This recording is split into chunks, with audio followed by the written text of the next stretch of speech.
मैं वनीता आपके अपने परिवार स्टडी विद वनीता में आपका बहुत बहुत स्वागत करती हूँ। आज मैं आपके लिए फिर से एसएससी जीडी की बेटा मैथ्स क्लास में आपके लिए बहुत ही शानदार क्वेश्चन की प्रैक्टिस सेट लेके आई हूँ, जो कि बेटा आपके एग्ज़ाम के लिए बहुत ही हेल्पफुल होंगे। तो वीडियो को बेटा एंड तक जरूर दिखेगा, स्क्रिप्ट बिल्कुल भी मत कीजिएगा बेटा। तो शुरुआत करती हूँ मैं अपने पहले क्वेश्चन से। पहला क्वेश्चन क्या है बेटा, 1 घंटियाँ एक साथ बजना आरंभ हुई यदि वे घंटियाँ क्रमशः 2 सेकंड में, 4 सेकंड में, 6 सेकंड में, 8 सेकंड में, 10 सेकंड में व 12 सेकंड के अंतराल में बजे तो 30 मिनट में वे कितनी बार इकट्ठा बजेगी बेटा। वेरी वेरी इंपॉर्टेंट क्वेश्चन है बेटा, एचसीएफ एलसीएफ का क्वेश्चन है ये, एक क्वेश्चन पूछा जाता है। तो बेटा कैसे इस क्वेश्चन को करेंगे, बहुत ही प्यारा क्वेश्चन। जब भी आपको इस प्रकार का क्वेश्चन दे दिया जाता है तो वहाँ पे क्या करते हैं बेटा, सबसे पहले जो आपको ये दे रखा है कि 2 का, 4 का, 6 मिनट का, 8 मिनट का, 10 मिनट का एंड 12 मिनट का, इसका बेटा आपने क्या ले लेना है, एलसीएम ले लेना है। सबसे पहले आपने एलसीएम, देखो बेटा 2 दूनी 4 होता है तो 2 की ज़रूरत नहीं है, 4 दूनी 8 होता है, 8 की ज़रूरत नहीं बेटा, ठीक है। तो 6 दूनी 12 होता है तो 6 की ज़रूरत मेरे को नहीं पड़ेगी। तो 8, 10, 12 का एलसीएम लेंगे तो बेटा कितना आएगा, 120 आएगा बेटा, ठीक है, 120 आएगा इसका एलसीएम। तो बेटा अब आपसे क्या पूछा गया, एलसीएम लेना। उसने क्या बोला है कि अब ये क्या है बेटा, 120 सेकंड आया, ये क्या है, 120 सेकंड आया। पूछा किस में है, मिनट में। आपको पता है कि एक सेकंड में कितना होता है, 60 होता है। तो ये कितना हो गया, 100, ये कितना हो जाएगा बेटा ये 2 मिनट हो जाएगा, ये 2 मिनट हो जाएगा, क्योंकि 1 मिनट में होते हैं 7 सेकंड होते हैं और 2 मिनट में कितने हो गए, 120 हो गए। तो ये 120 सेकंड बराबर कितने हो गए, 2 मिनट के बराबर हो गए बेटा, ठीक है बेटा, ठीक है बेटा, 2 मिनट के बराबर हो गया। अब उसने बोला है कि 30 मिनट में वे कितनी बार इकट्ठा बजेगी। तो आपने क्या करना है, 30 मिनट को 2 से भाग दे देना। तो कितना आ गया बेटा, 15 आ गया। लेकिन 15 आपका आंसर सही नहीं है। क्यों, ध्यान से समझिएगा, बहुत से बच्चे इस क्वेश्चन को गलत करके आते हैं, यहाँ पे 15 लिख के आएंगे, लेकिन बेटा इसका आंसर 15 नहीं है। उसने क्या बोला, 1 घंटी एक घंटियाँ एक साथ बजना शुरू करती है बेटा, सॉरी 1 नहीं बेटा, 6 घंटियाँ, सॉरी ये 6, यहाँ पे थोड़ा टाइपिंग मिस्टेक हो गई थी, 6 घंटियाँ, 6 घंटियाँ एक साथ बजना आरंभ होती है बेटा। एक साथ बजना शुरू होती है मतलब पहले वो एक बार बज चुकी है, पहले वो एक बार बज चुकी है। अब वो जो पूछ रहा है, जो दूसरी बार जो इकट्ठी बजी है वो कब बजी है। तो पहले तो वो एक बार बज चुकी है, क्योंकि वो बोल रहा है कि 6 घंटियाँ एक साथ बजना आरंभ हुई है, मतलब वो पहले एक बार बज चुकी है। तो आपने क्या करना है, प्लस का यहाँ पे 1 कर दें, क्योंकि वो एक बार, ये 6 घंटियाँ एक बार पहले बज चुकी है, पहले वो एक बार बज रही है। अब वो पूछ रहे कि ये दोनों इकट्ठी 30 मिनट के बाद वो कब इकट्ठा बजेगी बेटा। पहले तो बज चुकी है वो, अब वो 30 मिनट के बाद वो कब बजेगी, तो उसका बेटा एक वो भी लेना है। तो यहाँ पे बच्चे बहुत गलत करके आते हैं इस क्वेश्चन को, तो बहुत ही ध्यान से समझना। तो आंसर कितना आएगा, 16 इसका करेक्ट आंसर होगा, option number D,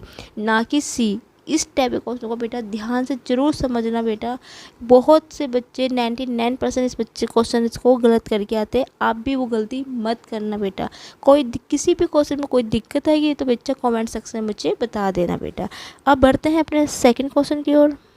next question बेटा, 4 अंकों की वह बड़ी से बड़ी संख्या क्या होगी, इसमें यदि 12, 18, 21, 24 से प्रत्येक से भाग देने पर प्रत्येक दशा में शेषफल 6 बचे। तो बेटा जब भी आपको एलसीएम टाइप के क्वेश्चन दिए जाते हैं तो सबसे पहले आपने क्या करना है बेटा, इनका ना एलसीएम ले लीजिए बेटा। तो 12, 18, 21, 24, 12 दूनी 24 होता है बेटा, तो 12 का तो जरूरत नहीं है। तो 18, 21, 24 का जब मैं एलसीएम लूँगी तो बेटा एलसीएम मेरा आएगा 504 आएगा बेटा, ठीक है। 504 मेरा क्या आ गया बेटा, एलसीएम आ गया है। यदि आपको एलसीएम निकालना भी नहीं आता है तो बेटा मुझे कमेंट सेक्शन में लिख के बता देना। वैसे तो मैंने इसकी अलग से आपको प्ले लिस्ट में मेरे को मिल जाएगा, आपको फिर भी नहीं आता है तो मैं आपको अलग से इसकी वीडियो बता दूंगी कि कैसे ट्रिक से कैसे ट्रिक के द्वारा एलसीएम और एचसीएफ निकाला जाता है बेटा, ठीक है बेटा। तो एलसीएम कितना आ गया बेटा, 504 आ गया। आपको पता है 4 अंकों की सबसे बड़ी संख्या कितनी होती है बेटा, 9999 होता है बेटा, ठीक है, जितनी संख्या जितनी बार होगी 5 अंकों तो 9 5 बार हो गया, डबल 9 2 अंकों की होगी, जितनी अंकों की आगे पूछेंगे तो उसमें 9 9 उतना ऐड कर देना।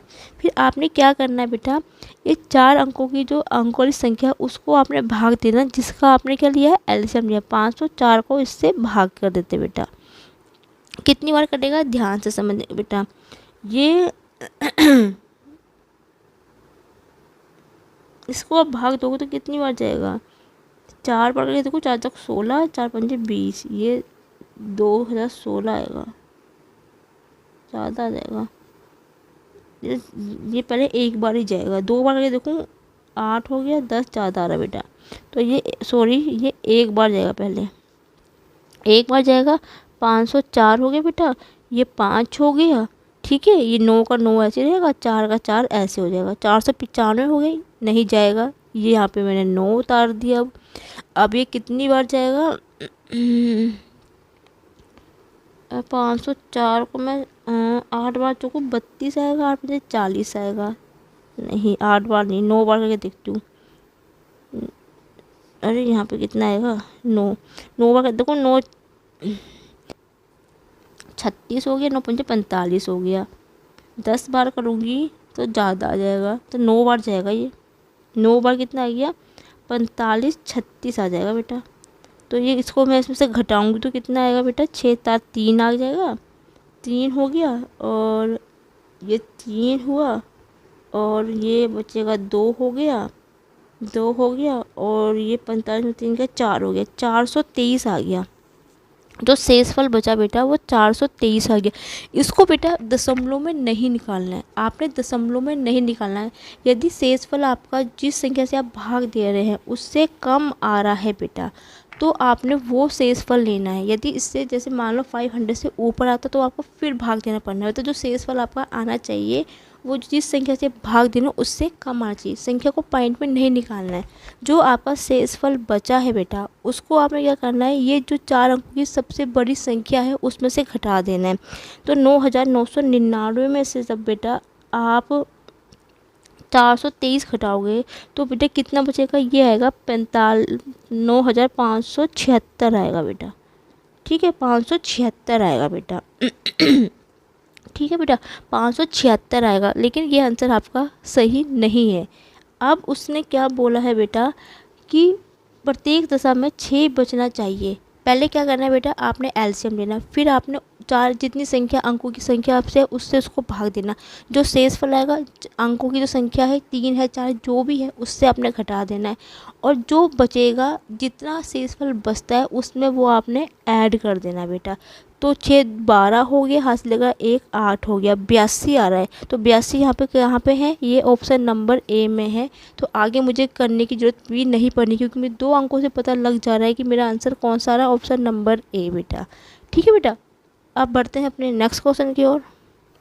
नेक्स्ट क्वेश्चन क्या है बेटा, 54 को किस छोटी से छोटी संख्या से गुणा किया जाए कि गुणनफल पूर्ण घन हो जाए। घन क्या होता है, जिसकी बेटा पावर 3 हो जाए, 3 की हो, किसी भी नंबर्स की पावर 3 में हो, वो घन कहलाता है बच्चा।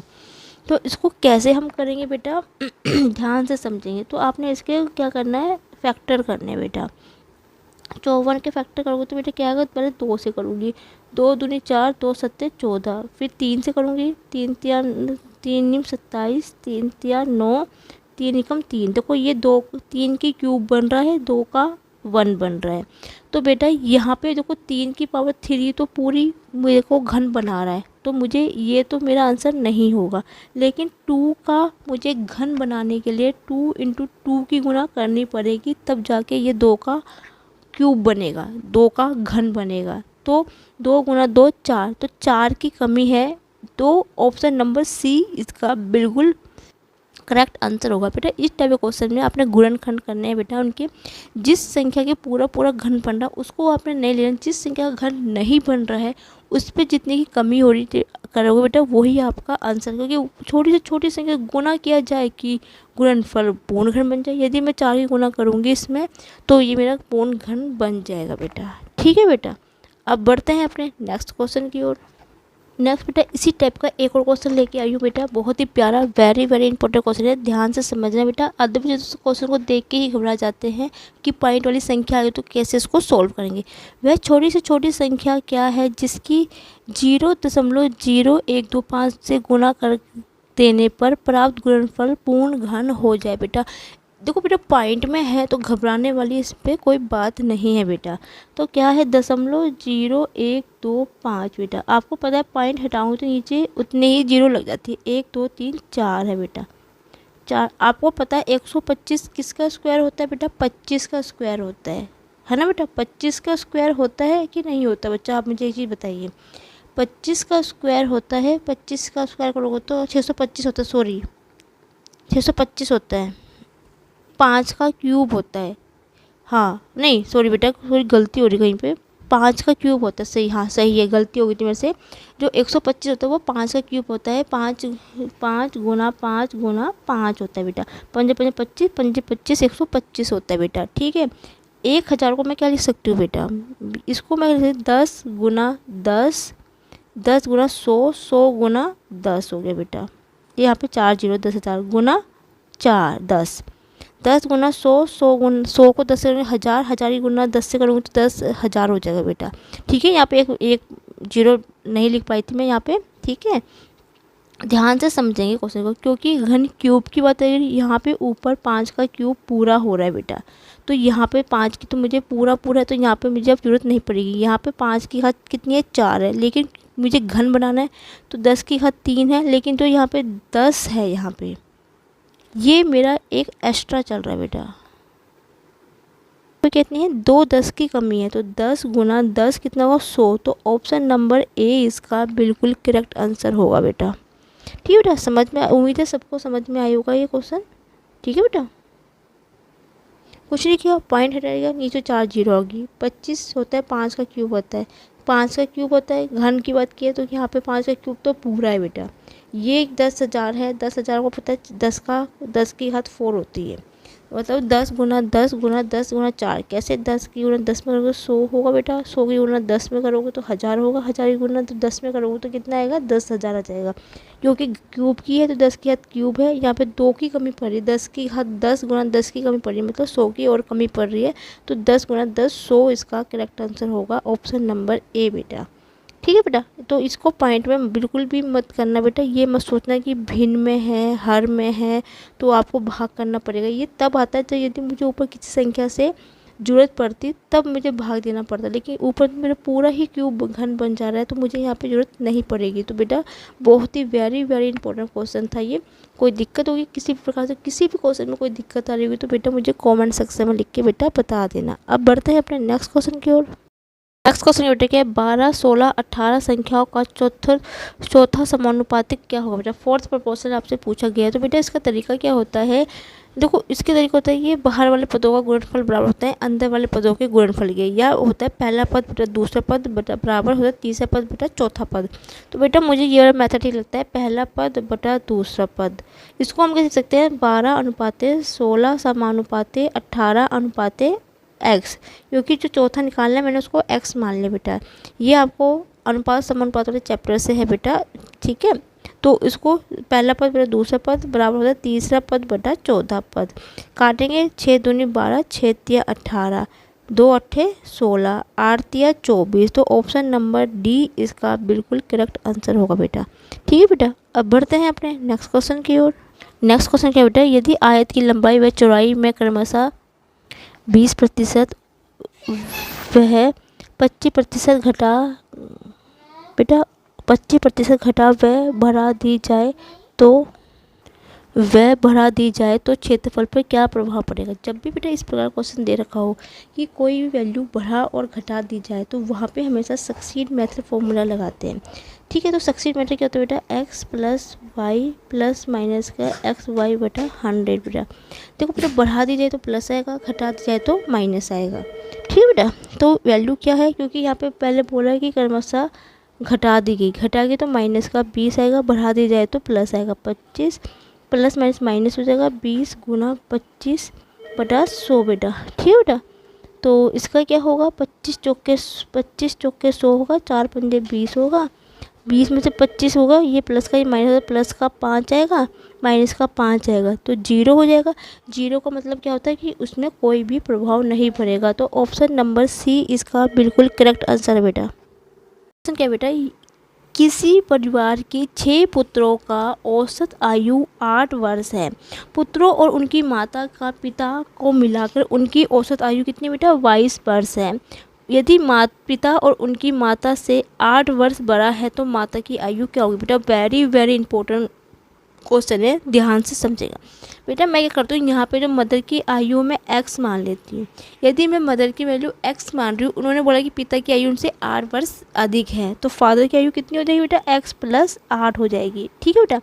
फिर उसने क्या बोला कि 6 पुत्रों का औसत 8 वर्ष है, तो उनका योग, आयु का योग कितना होगा बेटा, 6 × 8 कितना हो जाएगा, 48 वर्ष हो जाएगा। तो 6 पुत्रों का कितना हो जाएगा, आयु का योग कितना हो गया, 48 हो गया बेटा। आपको पता है जब भी ऐसे टाइप का क्वेश्चन दे रखो कि इतने का इतना औसत है, तो आपने उनको गुना करके उनका योग निकाल देते हैं बेटा। ठीक है बेटा। अब बोला पुत्रों और उनकी माता पिताओं को मिलाकर उनकी औसत आयु कितनी है, 22 है। तो पहले सबसे पहले बेटा मैं पुत्रों की और माता की आयु का योग निकालती हूँ। ठीक है बेटा। आयु का योग कैसे निकालेंगे, पुत्रों की आयु का योग कितना है बेटा, 48 है। माता की आयु कितनी है, x है। और फादर की आयु कितनी है बेटा, x + 8 है बेटा। तो यहाँ से कितनी वैल्यू कैसे कितनी निकल जाएगी बेटा, ये हो जाएगी 56 प्लस का 2x हो गया। ये क्या है, ये माता पिता और 6 पुत्रों का योग है आयु का। लेकिन अब वो क्या बोले, उनकी औसत आयु 22 वर्ष हो जाती है। जब उनकी औसत आयु 22 वर्ष होगी तो बेटा क्या होगा, औसत आयु कैसे निकालते हैं बेटा, औसत आयु कैसे निकालेंगे, तो ये कितना होगा, 56 प्लस का 2x बटा बेटा 8 होगा। अब बहुत से बच्चों को यहाँ समझ में नहीं आ रहा होगा कि मैं यहाँ पे 8 क्यों लिखा है बेटा। मुझे पता है बेटा यहाँ बच्चों को समझ में नहीं आता। औसत आयु क्या होती है बेटा, 6 तो पुत्र है बेटा, माता पिता 2 है, एक माता है एक पिता है, तो टोटल कितने हो गया, 8। औसत कैसे निकालते हैं, उन संख्या का योग बटा जितने वो संख्या है बेटा। तो 6 पुत्र हो गए बेटा, एक माता हुई एक पिता हो गए, दोनों टोटल कितने जने हो गए, 8। तो मैंने उनको 8 से भाग दे दिया बेटा। तो ये यहाँ पे ये पॉइंट समझने की बहुत ज़रूरी है बेटा। जहाँ पे बच्चे भी गलती करके आते, बच्चे यहाँ पे 2 लिख के आएंगे, 2 नहीं लिखना है, जितनी उनकी संख्या है उतने से आपने भाग देना है बेटा। ठीक है। इतना बच्चा समझ में आपको आ गया होगा। ठीक है। तो इसको जब मैं सोल्व करूँगी तो बेटा कितना आएगा, कितनी हो जा रही है उनकी, 22 हो जा रही है। यहाँ पे 22 हो गया बेटा।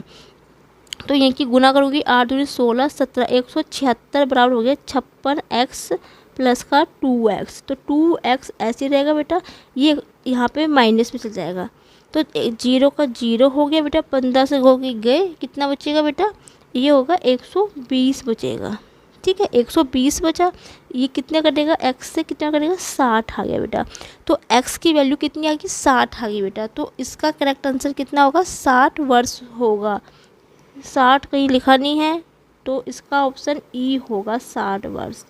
यहाँ प्रिंटिंग मिस्टेक हुई होगी, जो भी मिस्टेक हुई तो उसको कोई बात नहीं। तो इसका ऑप्शन क्या है, 60 है बेटा। क्योंकि मदर की आयु निकालती, मदर की आयु मैंने x माने थे, x की आयु मैंने निकाल दी, तो कितना आई, 60। यदि आपसे फादर की आयु पूछता तो आपने क्या करना था, x + 8, तो x की वैल्यू यहाँ पे रखनी थी, 60 + 8 लिखते तो 68 इसका करेक्ट आंसर आता बेटा। ठीक है बच्चा, उम्मीद है समझ में आपको आया होगा। कोई दिक्कत होगी तो मुझे कमेंट सेक्शन में लिख के बच्चा बता देना बेटा। ठीक है बेटा। नेक्स्ट क्वेश्चन क्या बेटा, नेक्स्ट क्वेश्चन है बेटा, 50 प्यालों का लागत मूल्य 40 प्यालों के विक्रय मूल्य के बराबर है। इस क्रय विक्रय का लाभ प्रतिशतता कितनी है बेटा। जब भी बेटा आपको इस प्रकार का क्वेश्चन पूछा जाएगा कि इतने प्याले का लागत मूल्य या इतने विक्रय मूल्य के बराबर है, तो क्रय और विक्रय का लाभ प्रतिशतता निकालनी है बेटा। तो आपने बिना सोचे समझे बेटा फॉर्मूला लगा देना है, x - y बटा y बटा 100। x क्या है यहाँ पे बेटा, लागत मूल्य 50 का, और किसके बराबर है, 40 के, वो है आपका y। वैल्यू पुट करेंगे और आंसर आपने निकाल देना है बेटा। 50 - के 40 बटा 100 गुणा गुना, सॉरी बेटा y कितना है, सॉरी बेटा गलती होगी यहाँ पे, y 40 है गुना 100 बेटा। तो कितना है 10/40 बटा गुना 100, 0 से 0 कट गया, 2 दूनी 4 दूनी 8 बटे 25 आ गया बेटा। ठीक है बेटा। या आप इसको ऐसे भी कर सकते हो बेटा, सीधा सा लॉजिक सा क्वेश्चन है बेटा। या आप सीधा करो बेटा, 50 प्यालों का लागत मूल्य 40 प्यालों के विक्रय मूल्य के बराबर है। तो बेटा यहाँ पे कितने का अंतर है, प्यालों में 10 का अंतर आ रहा है। 10 का अंतर किस पे आएगा, उसके बेटा मूल्य पे। तो 10/40 गुना 100 सीधा कर दीजिए। आपको पता है क्रय विक्रय मूल्य का लाभ प्रतिशत का फॉर्मूला होता है, क्या होता है बेटा इसका कितना अंतर है, सीधी सी बात है बेटा, 50 का 10 का है, तो कितने का अंतर, 10 का अंतर बटा ये जो जितने विक्रय मूल्य की लागत है बुरा है बटा विक्रय मूल्य गुना 100 होता है बेटा। तो आपको इसको सीधा इस तरीके से भी इस क्वेश्चन को कर सकते हैं। तो ऑप्शन नंबर ए इसका बिल्कुल करेक्ट आंसर है बच्चा। ठीक है बेटा। अब बढ़ते हैं अपने नेक्स्ट क्वेश्चन की ओर। नेक्स्ट क्वेश्चन बेटा, एक व्यक्ति एक वस्तु को किसी दाम पर बेचकर 10% का लाभ कमाता है। यदि वह उसे दुगनी कीमत पे बेचे तो होने वाला लाभ क्या है बेटा। ठीक है बेटा। जब भी आपको इस प्रकार का क्वेश्चन दे रखा हो तो आप इसको कैसे करेंगे बेटा। देखो मुझे यहाँ पे क्रय मूल्य भी नहीं पता है, तो मैं वहाँ पे क्रय मूल्य को एक कांस्टेंट ले लेती हूँ। तो मैं यहाँ CP को x मान के चलती हूँ बेटा। ठीक है, CP कितना मेरा x रुपये हैं। अब उसने क्या बोला है, वह व्यक्ति एक वस्तु को किसी दाम पर बेचकर, किसी वस्तु को मतलब x में बेचकर उसको 10% का लाभ कमाता है। तो बेटा इस वस्तु पे कितने 10 का कमा, तो x गुना, क्योंकि 10% का लाभ कमा रहा है। लाभ होगा तो 100 में जुड़ेगा, हानि होगी तो 100 में घटेगी। तो 100 + 10 कितना बेटा, 110/100 बेटा। इतना आपको उम्मीद है समझ में आपको आया होगा बेटा। क्रय मूल्य मुझे नहीं पता था तो मैंने क्रय मूल्य x ले लिया। कोई बच्चों किसी के क्रय मूल्य पर ही तो बेचेगा, तो उसका मैंने 10% का लाभ कितना हो गया, 0 से 0 कटा तो आ गया 11x/10 आ गया बेटा। ठीक है बेटा। इतना आ गया। देखो बेटा पॉइंट में लिखना, पॉइंट में लिख लीजिए, नहीं तो इसको ऐसे लिख सकते हैं या इसको लिख सकते हैं 1.1x आ गया। ठीक है बेटा। अब उसने यदि वह उसे दुगनी कीमत में बेचे, बेटा इतने में उसने चीज़ का प्रॉफिट कमा के ये इतना प्रॉफिट कर, तो इसका दुगना कितना होगा, 2.2x होगा बेटा। यही होगा, सीधी सी बात है। यदि कोई चीज़ मैं 11 रुपये में खरीद, आप पॉइंट को भी रहने दीजिए, कोई चीज़ मैं 11 का मुझे 11 रुपये का किसी चीज़ में लाभ हो रहा है और मैं उसको दुगने में बेच रही हूँ, तो मैं उसको दुगना कितना होगा, 11 का दुगना 22 हो गया बेटा। तो ये 2 पॉइंट है, तो पॉइंट 1 पॉइंट बाद लगा दीजिए। तो इतने पे उसने बेचा है बेटा। तो पूछा क्या है, लाभ प्रतिशत पूछा है बेटा। लाभ प्रतिशत निकालने का तरीका क्या होता है बेटा, लाभ कैसे निकालिए बेटा, ये इसका विक्रय मूल्य है और x इसका क्रय मूल्य है। तो बेटा सीधी सी बात है, तो क्रय मूल्य कितना होगा, क्रय मूल्य होगा 22 में से 2.2x में से x घटा दूंगी बटा कितना होता है बेटा, क्रय मूल्य। क्रय मूल्य कितना है बेटा, x है, गुना 100 बेटा। देखो बेटा x को यहाँ से कॉमन लूँगी तो x से x कट जाएगा, तो यहाँ पे कितना होगा 1 बचेगा बेटा। तो 2.1 में से 22 में से 1 घटाओगे तो 21 बचेगा, तो ये 1.1 बचेगा, पॉइंट 1 के बाद है, गुना 100 बेटा। ऐसे करेंगे बच्चे, मुझे पता है 100% और बच्चे यही करके आएंगे बेटा, जो कि तरीका बिल्कुल गलत है बेटा। कभी भी ऐसे मत घटा के आना, नहीं तो आपका आंसर गलत आएगा। जब भी आपको 2.2 में से 1 घटाना होगा तो आप कैसे घटाओगे, तो उसको बेटा 1.0 करके घटाया जाता है। तो 2 का 2 रहेगा, 1 का 1 आएगा, तो 12 आएगा, ना कि 21 आएगा। तो इसको तरीके को मतलब जल्दीबाजी के चक्कर में इतना भी अपनी शॉर्ट ट्रिक मत यूज करना कि जिससे आपका आंसर गलत आ जाए। तो 1.2 गुना 100 हो गया बेटा, पॉइंट से 1 0 कटेगी तो 120% इसका करेक्ट आंसर है ऑप्शन नंबर ए। मैं आपको हर वो चीज़ बताऊंगी जहाँ पे बच्चे गलतियाँ भी करके आते हैं। ये मेजर गलतियाँ होती है बेटा जहाँ पे बच्चे गलती करके आते हैं बेटा, तो आप भी वो गलती मत करना। तो बेटा आज की क्लास बेटा मैं यही ख़त्म करती हूँ। उम्मीद है कि आपको आज का सक्सेस पसंद आया होगा। वीडियो अच्छी लगे तो प्लीज़ बेटा like my video, comment my video and share my video. यदि आप मेरे चैनल पहली बार विजिट कर रहे हैं तो प्लीज़ बेटा मेरे चैनल को सब्सक्राइब करना ना भूलें और उसके साथ में जो बेल आइकन का जो क्लिक है, घंटी का जो चिन्ह है, उसको ज़रूर क्लिक कर देना, जिससे कि हर एक नोटिफिकेशन आपको सबसे पहले मेरी वीडियो का मिल जाए। And thank you for watching my video. कल फिर मिलूँगी नई क्लास पे नए क्वेश्चनों के साथ। तब तक के लिए बच्चा बाय बाय।